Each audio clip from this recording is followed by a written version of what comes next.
ॐ अज्ञानतिमिरान्धस्य ज्ञानञ्जनशलाकया चक्षुरुन्मिलितं येन तस्मै श्रीगुरुवे नमः। हरे कृष्णा। भगवद गीता अध्याय 9 और श्लोक संख्या 5। अध्याय का शीर्षक है द मोस्ट कॉन्फिडेंशियल नॉलेज। गुह्यतम ज्ञान। न च मत्स्थानि भूतानि पश्य मे योगमेश्वरं भूतभृन्न च भूतस्थो ममात्मा भूतभावन। तथापि मेरे द्वारा उत्पन्न सारी वस्तुएं मुझ में स्थित नहीं रहती। जरा मेरे योग ऐश्वर्य को देखो। यद्यपि मैं समस्त जीवों का पालक हूं, भरता हूं, सर्वत्र व्याप्त हूं, लेकिन इस विराट अभिव्यक्ति का अंश नहीं हूं, क्योंकि मैं सृष्टि का कारण स्वरूप हूं। अब हम देखेंगे ये श्लोक, ये जो चैप्टर है, क्यों परम गुह्य ज्ञान इसमें बताते हैं। इसमें भगवान जो है अपने बारे में बहुत डिटेल में बता रहे हैं और अपने रियल नेचर को समझा रहे हैं। बेसिकली भगवान की शक्तियाँ, उनकी ग्लोरी यहाँ पर स्थापित हो रही है, लेकिन ये भगवान द्वारा ही की जा रही है। इसलिए भगवान ने गीता के प्रारंभिक इसी चैप्टर के शुरू में अर्जुन को बोल दिया था कि हे अर्जुन, मैं ये तुमको बता रहा हूँ क्योंकि तुम मुझसे ईर्ष्या नहीं रखते हो। हमारा ऐसा नेचर है, जब हम किसी की ग्लोरिफिकेशन सुनते हैं तो हम उसको छोटा साबित करने का प्रयास करते हैं। जैसे कि कोई व्यक्ति हमारे साथ बैठा है और बोल रहा है कि तुम्हें पता है कि वो व्यक्ति बहुत अच्छा, उसका नेचर है, नेचर बहुत अच्छा है। जैसे कोई माना दो माताएं बैठी हैं और बोलेंगी वो जो माता है ना, वो बहुत अच्छे से अपने घर की केयर करती है। हाँ, उसका पति भी तो इतना लविंग है ना, उसका पति कितना सपोर्ट करता है पता है तुम्हें। कहते नहीं, बच्चों को भी बड़ा ध्यान से पढ़ाती है, उसके बच्चे बड़े शांत हैं, हमारे जैसे थोड़ी। खाना भी बहुत अच्छा है, मसाले ज़्यादा डाल दो तो खाना अच्छा बन जाता है, घी डाल दो, तेल डाल दो, खाना अच्छा बन जाता है। हमारे तो जल्द से जल्द घी डाल दो तो घी डाल दिया।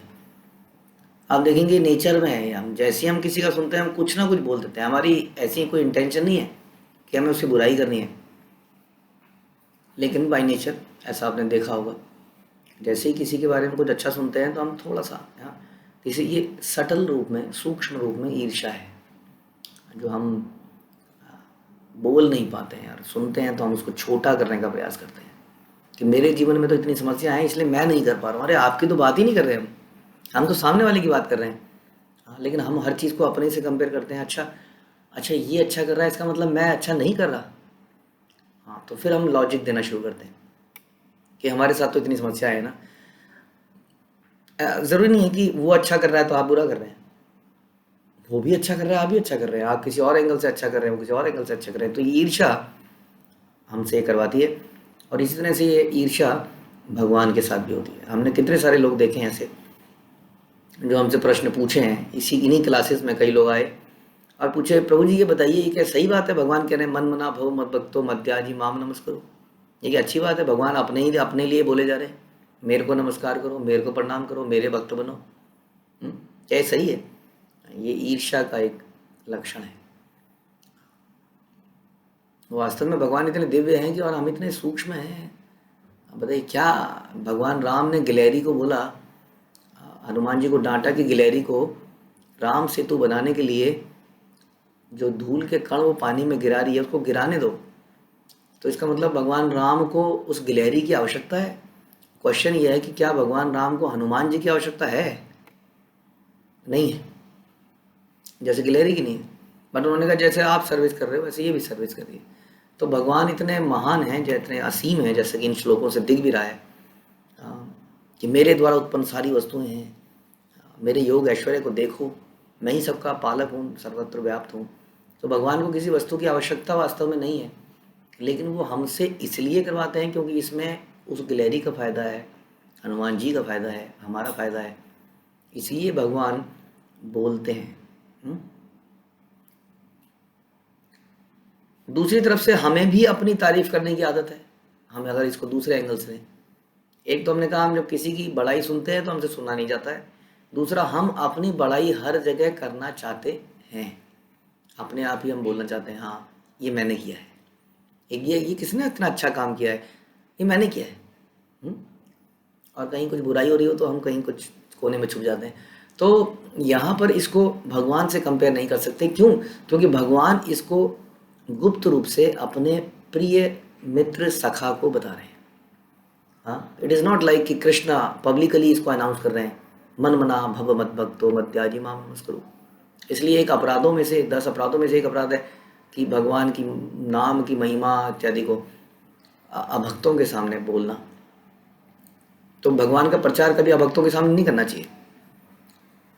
अभक्त वो होता है जो भक्त बनना भी नहीं चाहता है, जो ईर्ष्यालु है। कई सारे ऐसे लोग हैं जो जानते नहीं है और वो बनना चाहते हैं, तो नई नई लोग जुड़ते हैं हमसे, हाँ उनके सामने करा जा सकता है, लेकिन जो ईर्ष्यालु है उसके सामने कभी नहीं करना चाहिए। हमें पता लग जाता है क्योंकि वो डिबेट करेगा आपसे बहुत सारी, नहीं नहीं ऐसा क्यों, नहीं कृष्ण नहीं क्यों भगवान है, ऐसा थोड़ी होता है, सारी लॉजिक हो जाएगा। 4 घंटे तक आप उसको शास्त्रों को पिला दोगे, भागवतम इत्यादि से बता दोगे, देखो जी कृष्णस्तु भगवान स्वयं, गीता कहती है, भागवतम कहता है, उसके बाद भी वो चाहे तर्कों से हार जाएगा लेकिन वो मानेगा नहीं, वो बहस ही करेगा। ईर्ष्यालु व्यक्ति है। तो ये भगवत गीता ईर्ष्यालुओं के लिए नहीं है। हाँ, भगवान गीता के अंत में कहते हैं जो ये ज्ञान भक्तों को बताता है वो मुझे बड़ा प्रिय है। हाँ, यहाँ पर भक्त का मतलब है फेवरेबल पर्सन, जिनके अंदर कोमल श्रद्धा है, एटलीस्ट श्रद्धा है हाँ इस संदेश के लिए, उसके सामने जो इसको बताता है वो भगवान को बड़ा प्रिय है। इसलिए भगवान इस चैप्टर में खासतौर पर अपनी महिमा का गान करेंगे। ध्यान रखिए, ये महिमा का ज्ञान वो अर्जुन के सामने कर रहे हैं और अर्जुन के माध्यम से हर उस व्यक्ति के सामने कर रहे हैं जो भगवान से ईर्ष्या नहीं करता है या जिसके अंदर ईर्ष्या का स्वभाव नहीं है। वही इन गुणगानों को समझ पाएगा और वही इन गुणगान को समझ के मोहित हो जाएगा भगवान के लिए, और ईर्ष्यालु व्यक्ति के अंदर ईर्ष्या बढ़ जाएगी। जैसे कि शिशुपाल राजसूय यज्ञ के अंदर जब कृष्ण की महिमा का गान होने लगा तो शिशुपाल के अंदर से पानी उबलने लगा और वो गुस्से में बक बक बक बक शुरू करने लगा। ये है ईर्ष्यालु व्यक्ति जो महिमा को नहीं सुनना चाहता है। तो आई होप हम सब लोग यहाँ भक्त हैं भगवान के और इस चैप्टर को पढ़ के सुन के बड़ा आनंदित हो जाएंगे, भगवान की इतनी महिमा को सुनेंगे। हाँ, क्या सुनेंगे कि जरा मेरे योग ऐश्वर्य को तो देखो, यद्यपि मैं समस्त जीवों का पालक हूँ, यानी कि कृष्णा यहाँ पर बोलते हैं कि मैं ही हूँ जो सबका पालन करता हूँ, सारी वस्तुओं को प्रोवाइड करने वाला मैं हूँ। हम अपने जीवन में बहुत सारे लोगों को पालक मानते हैं। हाँ, जब रशिया में आंदोलन हुआ कृष्ण भावनामृत का, तो उन्होंने क्या किया जानते हैं? उन्होंने भक्तों को पकड़ के बंद कर दिया, जेल में डाल दिया। जैसे ही कोई धार्मिक कार्य करते थे, जो कहते थे ना कि भगवान हमें देता है, कृष्णा या God gives us our bread, उसको बांध देते थे पकड़ के और बोलते थे अब देखते हैं तेरा भगवान कैसे ब्रेड देगा। हाँ, जो व्यक्ति बोलेगा कि सरकार ब्रेड देती है, उसके लिए बाहर ट्रक खड़ा है और ब्रेड भरी पड़ी है, जाके ले लो, लेकिन ये बोलना पड़ेगा तुम्हें। जबरदस्ती बुलवाते थे कि कृष्णा भगवान नहीं देता है, ये सरकार ब्रेड दे रही है, तो लो जी ब्रेड पकड़ लो। अब किस तरह से आदमी का दिमाग कैसे बेविल्डर किया जाता है। अब वो आदमी सोच में पड़ जाता है, वास्तव में यार इसने मुझे पकड़ लिया, मारा पीटा, भगवान ने कुछ नहीं किया और ये मुझे ब्रेड दे रहा है। यस, आप ही देते हो। हाँ, और इस तरह से समाज में कोई सरकार दे रही है, किसी के कंपनी ब्रेड दे रही है, किसी की देश दे रहा है, किसी का माता पिता दे रहे हैं।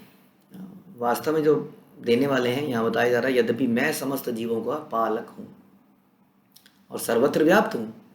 कोई ऐसी जगह नहीं है जहाँ मैं नहीं हूँ। वास्तव में हर जगह भगवान व्याप्त हैं, हमारे हृदय के अंदर भी बैठे हैं और देख रहे हैं कि मैं कैसे विचार कर रहा हूँ, कितने लोगों को धोखा दे रहा हूँ अपने विचारों से। दिखा रहा हूँ कि मैं क्या हूँ, मैं एक अच्छा व्यक्ति हूँ, लेकिन हृदय में मैंने कितने अनर्थ पाल रखे हैं। लेकिन भगवान उन सब अनर्थों को देख रहे हैं और उन्हीं भगवान को प्रसन्न करने के लिए हम भक्ति करते हैं और कितने सारे अनर्थ करते हैं छुपा के।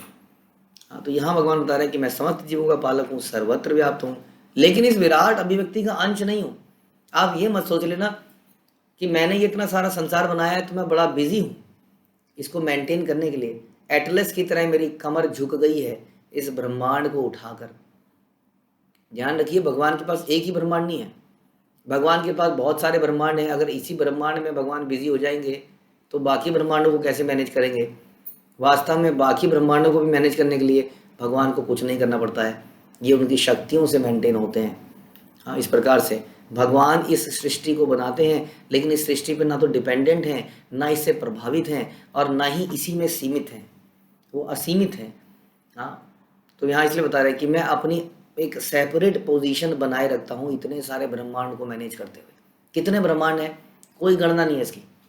ये इस तरीके से निकलते हैं जैसे महाविष्णु की सांस में से छोटे छोटे छोटे छोटे छोटे कण निकलते हैं। हमारी नाक में से जब हम सांस लेते हैं, छोड़ते हैं, तो कई सारे कण बाहर निकलते हैं। जो सूर्य की रोशनी में कई बार हमें धूल के कण दिखते हैं, इसी प्रकार से इतने असंख्य ब्रह्मांड हैं। अब सोचिए, भगवान अगर कुछ ब्रह्मांड में को मैनेज करने में बिजी हो गए, यहाँ का सूर्य टाइम से नहीं निकला हो, सूर्य को हवा मार रहे हैं तो सूर्य तैर रहा है, दूसरे को हवा मारना भूल गए, तीसरे को मारना, ऐसा नहीं है कुछ कि बहुत सारी बैडमिंटन शटल से भगवान फटाफट फटाफट फटाफट मारे जा रहे हैं। It's not like that. एक मूवी आई थी, उसमें दिखाया था जिसमें एक व्यक्ति को भगवान की शक्ति मिल जाती है। हाँ, उसको उसमें दिखाया कि वो अपने कंप्यूटर बैठा है और मेल आ रही है, सारी प्रार्थनाएं आ रही हैं, ओ गॉड प्लीज डू दिस। वो मेल को पढ़ता है, मेल को पढ़ता है, थोड़ी देर में मेल इतनी तेजी से बढ़ती हैं कि वो करके रिप्लाई करता है। ये सब मन गणंत कहानियाँ हैं। ऐसा कुछ नहीं है, तो भगवान की शक्ति से ही सब कुछ मैनेज होता है, क्योंकि वो सृष्टि के कारण स्वरूप है। तो इसलिए यहाँ भगवान अपनी शक्ति का एक जरा सा एग्जाम्पल दे रहे हैं कि कैसे सारा संसार टिका हुआ है, सारे अंतरिक्ष में सारे लोग टिके हुए हैं, ये भगवान की।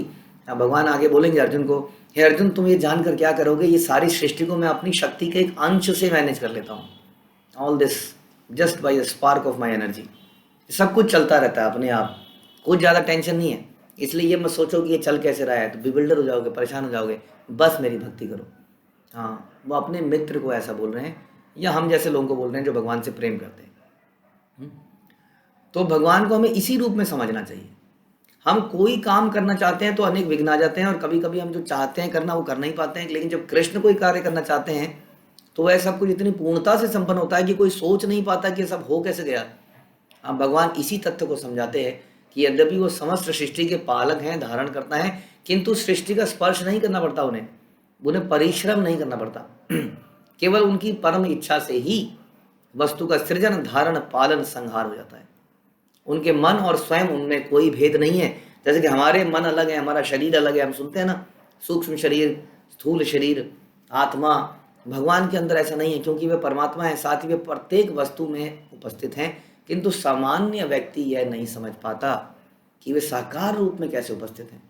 वे भौतिक जगत से भिन्न हैं, तो भी प्रत्येक वस्तु उन्हीं पर आश्रित है। यहाँ पर इसे ही योगम ऐश्वरम अर्थात भगवान की योग शक्ति कहा गया है। हाँ, और जो भक्त होते हैं भगवान की शक्ति से बड़े आनंदित होते हैं। तो भक्तों के लिए ये चैप्टर बड़ा आनंद देने वाला है, और जो भक्त बनना चाहते हैं उनके लिए भी। लेकिन ईर्ष्यालु लोगों के लिए ये चैप्टर नहीं है, वो इसको हजम नहीं कर पाएंगे। हो सकता है ऐसे लोग क्लासेस को जल्दी छोड़ के चले जाएं। लेकिन हमें उनको भी किसी तरह से फेवरेबल बनाना है, यदि वो बना पाए तो। हरे कृष्णा। श्रील प्रभुपाद की जय, भगवद गीता की जय।